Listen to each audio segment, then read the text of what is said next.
ఇదిగోరా బండికి బండి నడుపు. నువ్వే నడిపి వేస్ట్ బండి, నేను నడపను.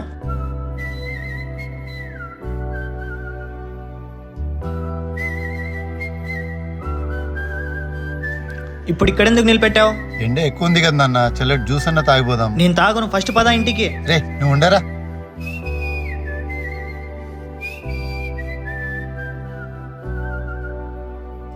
చెప్పండి సార్. బాబు ఒక బాదం పాలు ఇచ్చేయి. సరే సార్. ఇప్పుడు నా దగ్గర డబ్బులు లేవు, నా ఖాతాలో రాసుకో, రేపు వచ్చి ఇచ్చేస్తాను. సర్లేండి సార్. నా కన్నులకి నువ్వు వెన్నెలవి, నా ఊపిరివి నువ్వే నువ్వే ఏమైందిరా? సారీ నాన్న. కదా. ఎందుకురా? పదండి నాన్న, వెళ్ళి జ్యూస్ తాగుదాం. పద. బండికి నాకు ఇవ్వండి నాన్న, మీరు బండి చాలా స్లోగా నడుపుతారు. నాన్న అంటే ఒక్క మాటలో చెప్పేది కాదు, తనకి బాధ వచ్చినా కష్టం వచ్చినా మనతో సంతోషంగా గడుపుతారు.